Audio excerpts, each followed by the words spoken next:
Welcome back to Missing. This is part 2 with Denise about the disappearance of her brother Christopher Abeyta from Colorado Springs, Colorado on July 15th, 1986 from his crib inside their family home. Okay, please listen to part 1 if you haven't yet, because we jump right into the conversation and how the family was getting hang-up calls to their house leading up to Christopher going missing. Thanks a lot for listening. Please follow us on social media at Missing CSM. We're going to break quick here, and we'll be right back with Denise.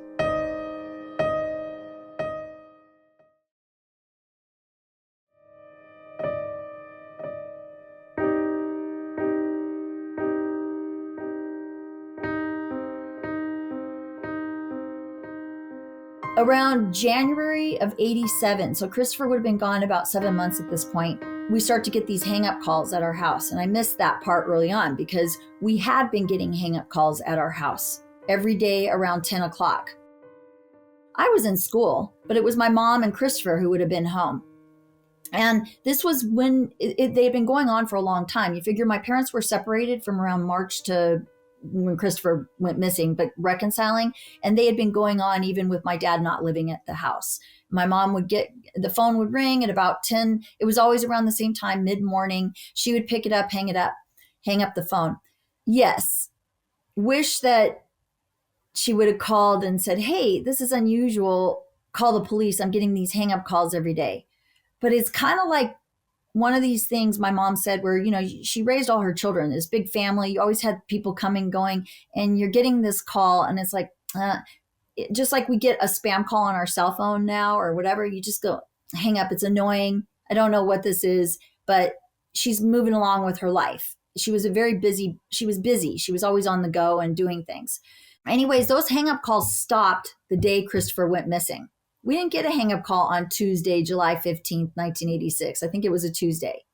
We didn't get a phone call since. It didn't happen the rest of the time until around January, they started again. And when they started, both my parents contacted the police and said, we want to trace her on our phone.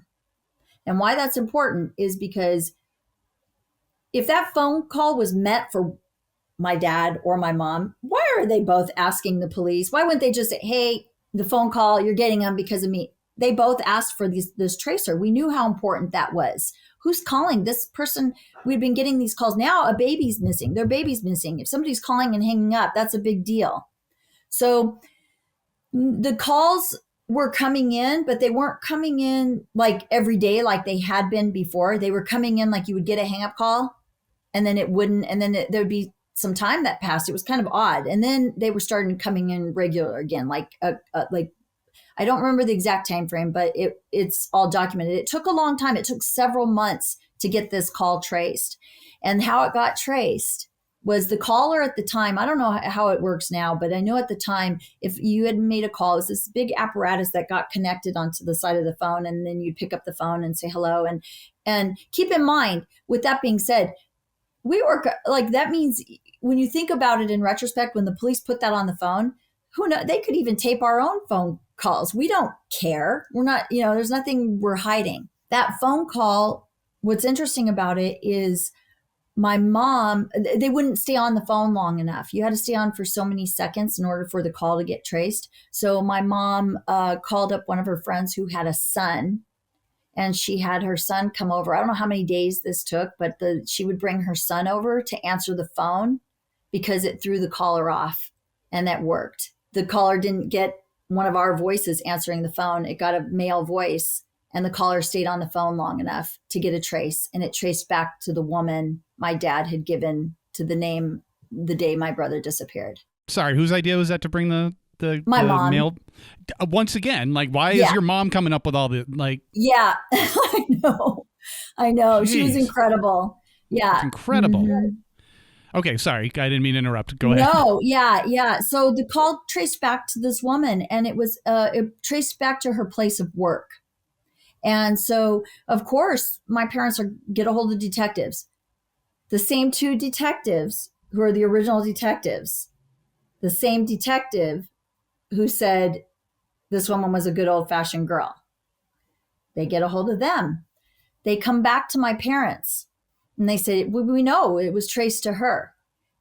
And my mom says to the detective, well, can we do any harassment charges on her? Can we do something? And this is what he says. He looks at her and goes, well, isn't it more important for you to find Christopher? They just disregarded these hang-up calls. What she told the detectives was that she was calling the house as a code to get a hold of my dad. My dad was at work mid-morning. And also my dad's the one who asked the tracer. Also, he was along with putting the tracer on the phone. This wasn't about any code. And they just disregarded the hang-up calls. So that was a missed investigative opportunity. It can't take that much to follow up on that part of the investigation. I mean, it's a literal connection. Well, it's very obvious for us now. At the time, when you're dealing with Christopher's case at the very beginning, like I said, they had their theory, their story, and they were sticking to it. Think about it. A baby went missing in a community. You have the pressure of the media, the public. You better solve, like, we're afraid you've got a kidnapper in the community. And 3 weeks into it, mother failed polygraph. This is it. We've got our solution. Community, you don't have to be afraid anymore. We're on the right track. In retrospect, looking at all of the correspondence, the quotes that the police department had made in newspapers and media, and you create this timeline, there was a lot of missed opportunities, investigative missed opportunities. It would be embarrassing for any police department. It would be. But that's where leadership at that point, once they realize that, you don't protect that kind of thing at all. This is a baby that went missing. You go back and you go, they made some terrible mistakes, not just because one of the things that they did, they pointed out in the media, because there's no way to prevent it, is in 2006, they accidentally destroyed Christopher's evidence. Period. Never told us. They never told us. The only reason my dad found out was because someone in the media had found out Christopher's evidence had been destroyed through an inside source. And they called my dad, and that's how my dad found out through a reporter. So that's the one thing that the police department, they've made public comment on. Oh, it's just disappointing. His evidence was destroyed, and it could be a hurdle if there was ever a prosecution, but we would cross that hurdle when it comes. But they have never been transparent with the public, never, about, oh, wait, there was a person of interest. We've made it public that the Abeytas gave to the police, and they didn't investigate. If they were transparent, it would make things even a little bit, I don't want to say easier, but truth. That's all. Truth and answers for Christopher, for an innocent baby. Just be honest and transparent and have integrity. And that's the hard thing to swallow in this, is that this isn't about your brothers who made a mistake that really changed the course of an investigation. I mean, changed it in the biggest of ways. And my parents who literally devoted their lives to finding their son. I mean, I have in 92, they went to Mexico and they traveled to circulate their son's information. It's in newspaper articles, and they actually helped another family recover 2 missing children in Mexico. Wow. In 96, I mean, I think about the course of the years, things started to quiet down. We weren't getting as many leads, but they never stopped looking for their child, and they did. And so their lives were changed. And in cases, and you guys see this, if anybody who watches Dateline, any of those investigative shows, will see previous detectives talk about a case. Once you leave a case, you're allowed to talk about the case. They can. As a matter of fact, there's in Colorado Springs, what is it, Kinda, Detective Kinda. He had his own TV show talking about Colorado Springs cases. And he was in the department when Christopher went missing. He was not assigned to Christopher's case, but he talks about those cases. So detectives are allowed to talk about the cases they worked. You're not going to find one previous detective, not one, that will talk about Christopher's case, that worked his case, or even were associated with detectives who worked his case, because nobody wants to be associated with how that case was handled. And the reason I know that is because there's been numerous detectives who've been contacted by reporters or investigative reporters, and they won't talk to them on camera. And so, and not that they don't have to talk to about a case, but I mean, a lot of them, if they've worked a case, they still have interest in wanting to get the case solved because it was part of their life too, you know? And I don't want to group all of, when I say detectives, sometimes people will look at it as like, oh, the detectives assigned to certain tasks that didn't fulfill their duties. And it really made the investigation go a completely different direction. I'm curious how the evidence got destroyed. Did they tell you how the evidence was accidentally destroyed?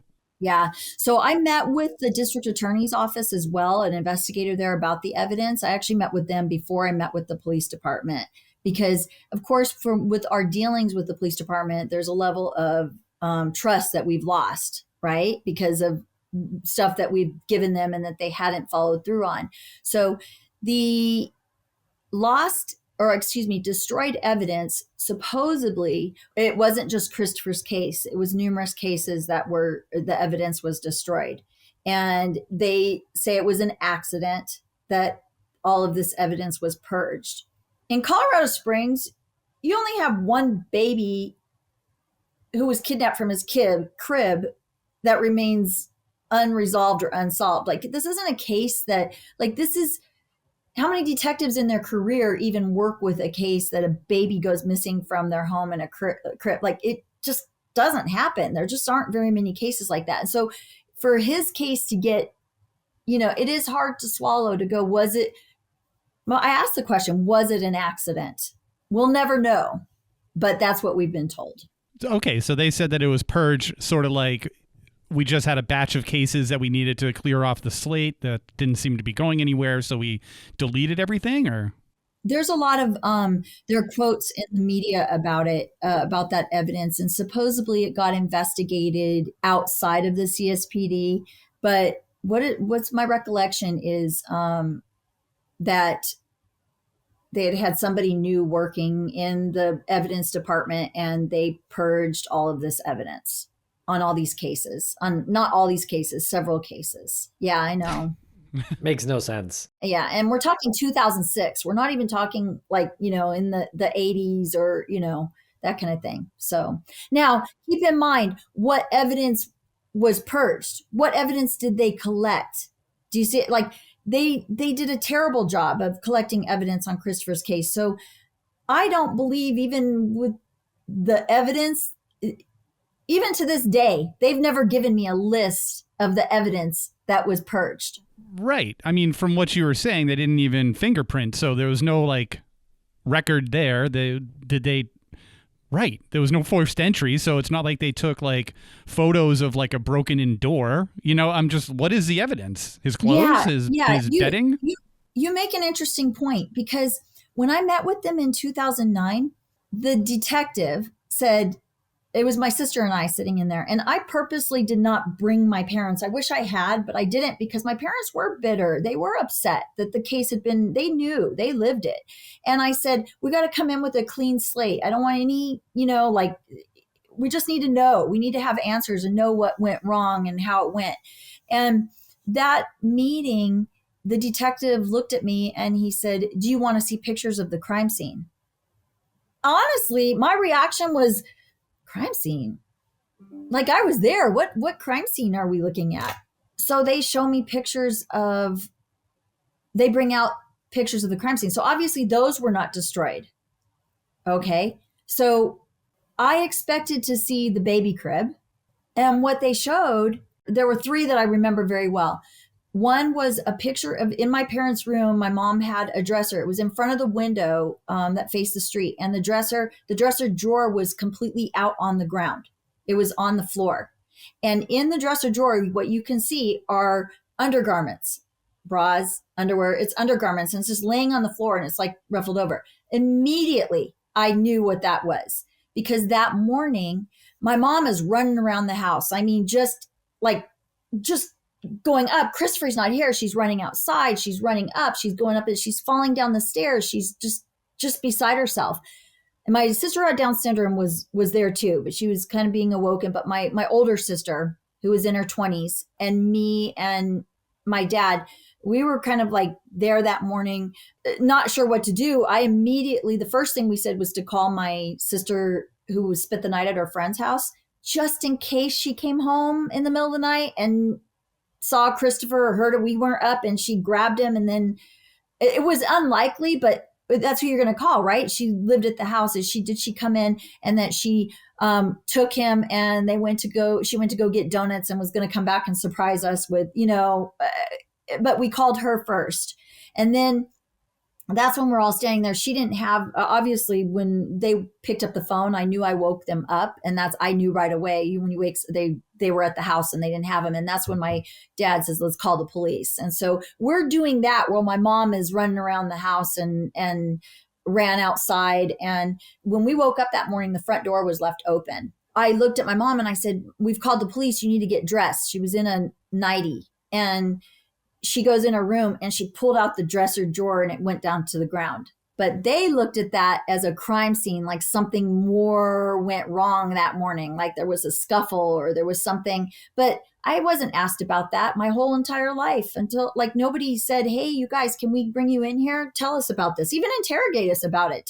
I could tell you exactly what it was. I was 15 and I remember it. They showed me a picture of, a lampshade, like on the floor. Yeah, that was unusual. It was laying on the floor. I didn't remember that at all. I was like, don't remember seeing that morning. But I didn't, because in the midst of my mom doing that, she's pushing things over and just I know it was frantic until you've lived it. You don't know what to do. It's not this calm, oh, your child's not, your baby, he's not in his crib, something, and so the lampshade had gotten tossed onto the floor. Again, they saw that as there had to have been some kind of scuffle or something, there. And then there was a pile of laundry in the basement. I remember that picture in the basement, and only because it was a pretty big pile of laundry and there was a washer and dryer there. But I remember it very well because we had 4 girls in the house, and we had clothes, went through clothes, shared clothes, lots of clothes. And we had a pile of laundry, but they took that picture. And the other thing they didn't know was that our washer and dryer our washing machine had been broken. And why that's important is because that's something else my mom had done. My mom had remembered going to the laundromat, and she remembered him. She remembered anybody who paid attention to Christopher. And she remembered a man there that had said, oh, what a cute baby. And she just remembered maybe he saw my baby. This was in the weeks coming up to, and wanted my baby. So she went back to the laundromat and would scope out the laundromat to see if she could see this guy that would come back, to see if he was involved. So the laundry was kind of they took a picture, but they didn't take fingerprints of the door handle, but they took pictures of the laundry in the basement, And we'll be right back after a quick word from our sponsors. Thanks to our sponsors, and now we're back to the program. Oh, the one piece of evidence that my parents believed was important was a napkin. That morning, my mom ran outside. Again, she ran through the house, and then the door was open. She ran down the steps thinking, they just left him outside. She literally went outside, looked in the car windows, and on the ground right outside in our, kind of in our driveway, was a napkin. And the napkin was kind of like a light peach colored napkin, and it had a mushroom in the corner. To me, my recollection was it was more of a household, one you would buy at the store napkin, not a restaurant napkin. With that being said, my mom picked up the napkin. We lived in a neighborhood that didn't have any trash. It wasn't trash day. You really truly didn't see trash in our neighborhood. It was a calm night, so it was just odd to see this one napkin on the ground. She picked it up. She brought it in the midst of everybody and the commotion and the police coming. And there were several police officers. So there were some detectives and police officers. And my mom said to me, I was with my sister's boyfriend, who later became her husband, had been at the house. He was in his middle 20s or whatever. And she looked at us and she says, you need to give this napkin to the police. Honestly, at 15, I was just let's just do it. Mom's, okay. I didn't think of anything. So we go to a uniformed police officer, not a detective. Both my sister's boyfriend and me, we have the napkin, and he's going up into the attic of our house. And we, say, hey, she found this napkin out in the driveway this morning. And he says, oh, okay. He takes the napkin. That was the extent of it. I don't remember the exact conversation. I don't know, but that was the interaction of it. We handed it over to the police. This might be something. She found this napkin in the driveway this morning. That napkin, my parents, after, probably it's documented. It's actually in a newspaper article as well, because my parents said, we've talked to them. We asked them where this napkin is that we gave them. And they said that, well, it's in the newspaper article because there were two different stories about this. And the chief said, I've given the detectives the task in the newspaper to try to track down this napkin that she found. So my parents were like, okay, good. They're going to, what happened to this napkin? Ultimately, they could never find the napkin. It was never preserved. It was never put in evidence. Now, fast forward, we're going back to 2014 now. I sent an email, and it's not a happy email, but I sent an email to the detectives going, this napkin, what we were told was that whoever wrote the report up on the napkin, they made a comment that the daughters threw away the napkin, something weird like that. So I told the detectives in that email, I said, whichever detective wrote that report did not investigate anything about that napkin. And also, why would they say that? Why would they nudge the investigation like that? Why would they put something false in the report? Because it was inherently false. We gave it to them. Why would we, if we give it to them, they're trying to backtrack and say how do they even know there was a napkin? And so in 2014, that email was very like this, you have never even spoken to my sister's, he's now ex-husband, but you never even spoke to him. How could they know where the napkin, like you would clarify that me and him gave the napkin to the police. They never spoke to him. So they finally spoke to him in 2014.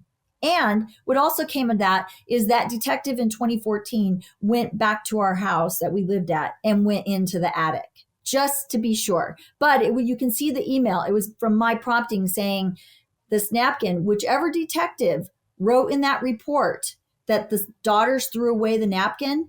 Why? That's false. If another detective reads that, they're going to think that we were throwing away evidence, Now, would the napkin have meant anything on Christopher's case? We'll never know, will we? We don't know if the kidnapper could have used the napkin to open up the door handle and been thinking out. We don't know if the kidnapper could have covered Christopher's mouth. We don't know. But we do know is that we didn't have trash usually in our neighborhood. We know that. We know that there was a napkin sitting there. And my mom, and I have the original notes, she tasked her mother. Well, my grandma was getting older, but she certainly did it. I see all the notes, to go to all the local restaurants in town and to look at all their napkins.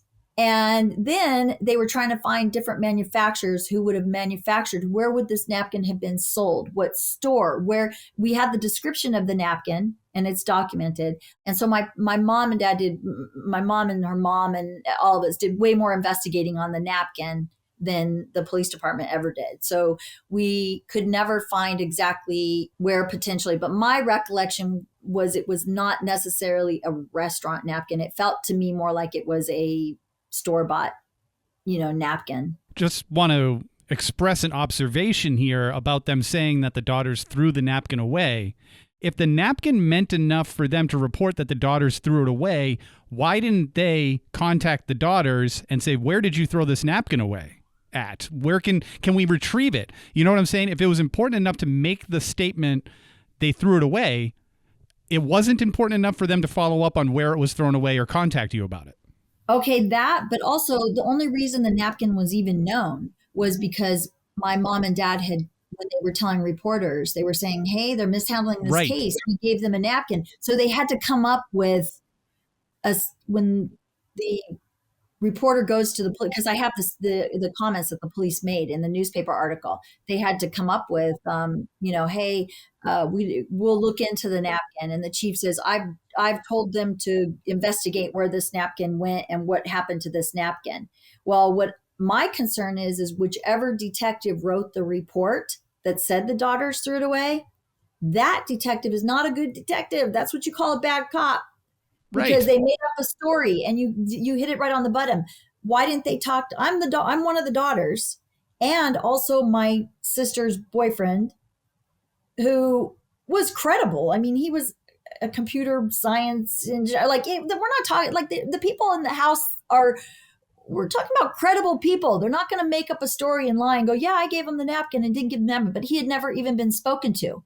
And that was 1986. And fast forward to 2014 was the first time he was ever spoken to about that napkin. So my concern is, of course, is you go, oh, we did reviews. We did a review in 1996. This stuff is stuff that was pretty clear. It should have been, if you're doing a review and a different set of eyes, you should be looking at that. But the unfortunate thing is that the detective who did the review in 96, I had contact with him in 2014. I have an email.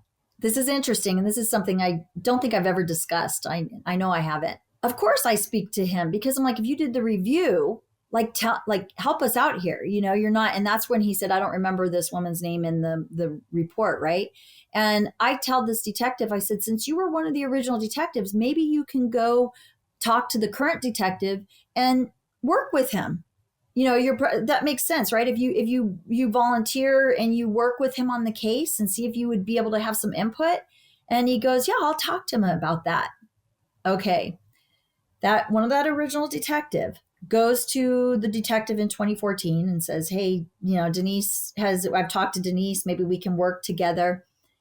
And how much do I say here? He basically, that original detective, the detective working in 2014 contacts me and he says, I don't think we want to work with him. I don't think it's in the best interest of Christopher's case. And I go, he doesn't get, they're not being completely transparent. But I go, okay. And I have a conversation with him and it's pretty lengthy. And then I get an email from that retired detective who reviewed the case in 96. And the email is this: I think at this point in the investigation, it's best if your mother contacts the detective. What? I know. I couldn't believe it. I was like, with everything, you've been updated with everything that wasn't done. And you still, after all these years, think that my mother, you can't get over the fact that you guys got it wrong. And your egos can't get over that fact that you still are like, it's best if your mother contacts. Now, the detective in 2014 made the right decision not to involve him. And there was a decision because he could see right through that that theory lingered through those detectives and lingered through detectives that had a legacy in the department, detectives that were mentors to new detectives that had been there. And those other detectives didn't want to take that on. And that's what happened on Christopher's case. That detective had been briefed, that one that worked the case early on and then reviewed it in 96. And now we are 2014. He had been briefed that, hey, there's some stuff that didn't happen correctly. But yet he still, even though you see a mother, like, all you have to do, you don't even have to be an investigator, honestly. I mean, this is just Detective 101. All you have to do is go from 1986 to at that time, 2014. Have these parents been like in the background, not interviewing with people? Have they, all you have to do is look at what they've done. They can't put that on as fake. You don't just all of a sudden go and buy a ticket to another state to follow up on a lead and spend your money and your time and weeks just to be disappointed. And they weren't there. That's what irritates me, and it upsets me. Not irritates, upsets me, is they weren't there. I saw it firsthand. When I tell you about all the leads and the sightings and the hope, because those sightings and leads are hope. And when you get one of those and you have this hope, and then you realize it's not. And there were some of them that were like, hey, maybe we're finally going to get answers. They weren't there to see the pain and the hopelessness and the crying, but that's what, that pushed them through, is to get answers. They continued. So I was there. I witnessed it all. And we'll be right back after a quick word from our sponsors. Thanks to our sponsors, and now we're back to the program. Interestingly, in 2013, so we're to 2013, 14 were, like I said, significant investigative years. In 2013, the latter part of 2013, again, I have emails, and I have, but basically, he's now the police chief.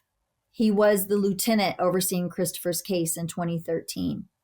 And the National Center for Missing and Exploited Children had been contacted by a person, not the police department, but the person had also gone by aliases and different names, fake names, had contacted them and said, why do you have Christopher's case as a stranger abduction? At that time, National Center used to label their missing persons flyers. So over the years, they've been labeled parental, runaway, stranger, missing, endangered. They did different labels through the years.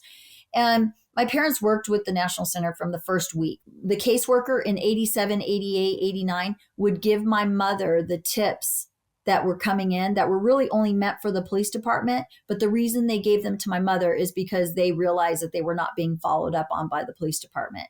And I have those. So they recognized, their outside sources were recognizing the police department is focusing on the mother who's looking for her child. It's just common sense.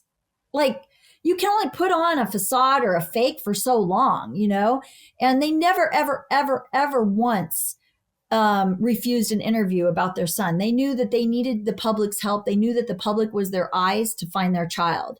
But in 2013, that's important because the now police chief was given the opportunity. The National Center for Missing and Exploited Children contacted the police department and they said, hey, we have a new flyer coming out for Christopher. We've been contacted by someone, and yeah, we better get your input. What is Christopher's category on his flyer? The Colorado Springs Police Department would not call back the National Center for Missing and Exploited Children. They didn't call them back. They literally ignored he's now the police chief, told the detective, because I spoke with the detective, don't talk to them.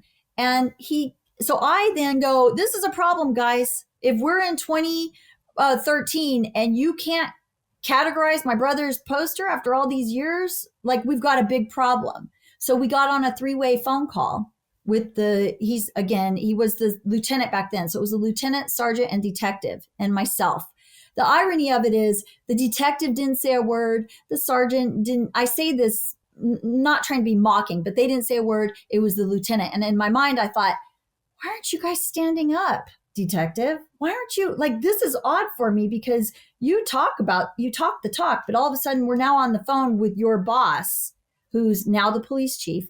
And the police chief tells me on that phone call, he says, the National Center for Missing and Exploited Children has nothing to do with us. This is their thing. They can do whatever they want to with the poster.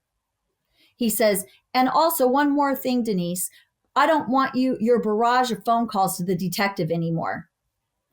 And I was like, I kept a log of phone calls because, again, since we've been doing this for so long, evidence is actually, in anything you do, documentation, evidence was important. So any conversations were documented. And I was like, I spoke with that detective 2 to 3 times in 1 month.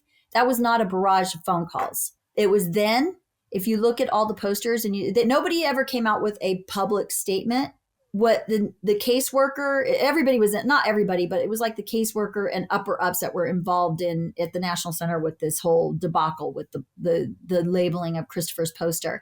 And what the caseworker told me was the National Center was already contemplating taking labels off of posters because the public's smart enough to kind of figure out. And also, you have the danger of, if you label a runaway poster, the child may have ran away, but they're still in danger. Like, it doesn't undermine one case over another. That's just as important to find a missing child.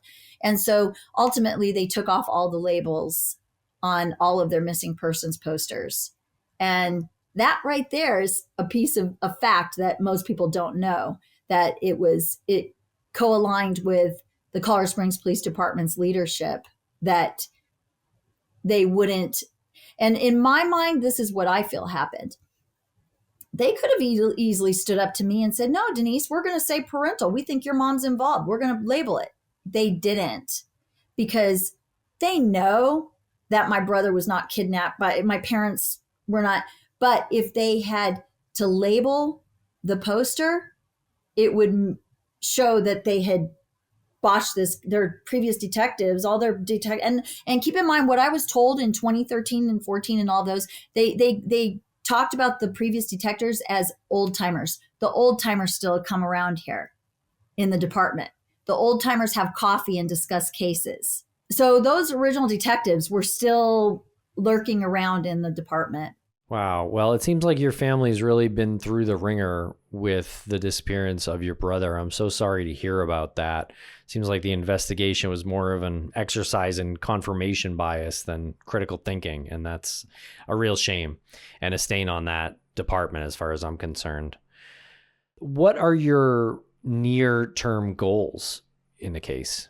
The goal right now, and it's big, and that's why Christopher needs the public support, because what we have now is, I'm circling back to the woman that my dad gave the name to the police. She has made, we have a public court documentation that she had claimed she had an alibi that night. And the individual, their stories changed. And that's this year. And it's all documented. It's documented through court records, and it's documented on video. So you can't backtrack and say, I didn't say that. It is definitely documented. The night my brother disappeared, what were you doing that night? Anybody who watches any crime shows knows that someone's alibi, right? Their alibi is important. If you have an alibi, it's going to get you off, pretty much.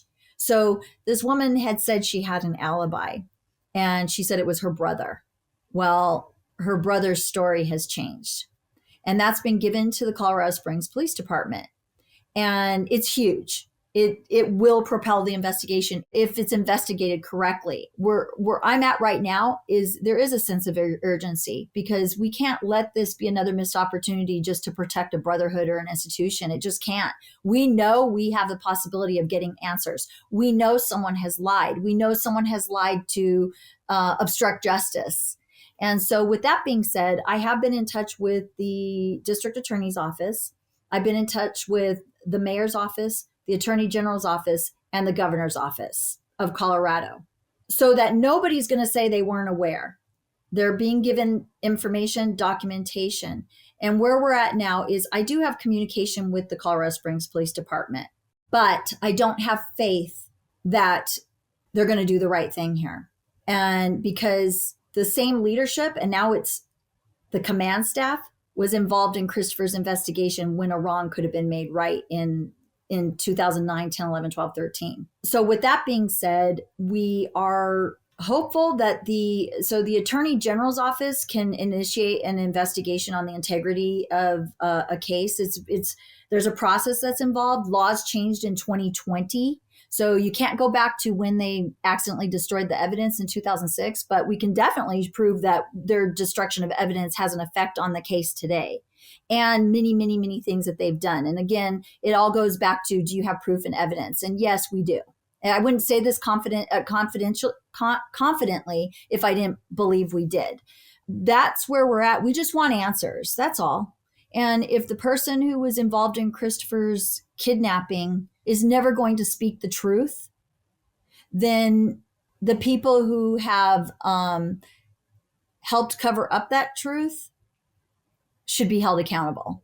They have an opportunity. We don't want this to be a missed opportunity when the hang-up calls were coming in, when there's lots of things. One thing I didn't tell you, which is probably more embarrassing for any police department than anything at all, is in 1988, it was November of 1988, when my mom realized, and my dad, that the police were not thoroughly investigating this woman. Things were coming on the radar about her, like that she had stalked another family, that she had had an affair with another man and she threatened his children. She broke into their home. I mean, lots of stuff was coming on the radar.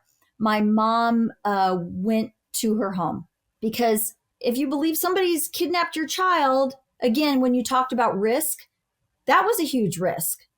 It's scary to deal with all of this stuff. And so she went to her home. She denied any involvement. We have we have all the documents of that conversation. And I'm telling you, it was loaded. But what we didn't know that we found out in 2009, that meeting I had with detectives, is my mom and her were not the only person at her home that day. A Colorado Springs Police Department detective was there that day too, working with her to entrap my mother, to tape my mother. Wow. It was common knowledge. It's in newspaper articles that my parents were like, hey, we have a person that we suspect. And they said they've investigated her, but we're finding this out. And they're not investigating her. And the police are quoted in the police. This is before 88. This is 87 and 88 and 92. They're quoted, we've checked her out. There's nothing to it. We've checked her out. There's nothing to it. But yet they were working with her in 1988. And then we find out in 2009, and this is all public document now. It's all like, there's no secret there. Right.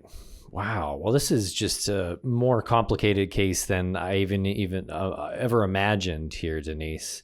Well, and that's where we're at right now, where I'm like, yeah. Okay, we need outside help. This isn't, if they didn't do the right thing once, twice, three times, what's going to all of a sudden make them follow through on this new evidence? And the evidence is huge.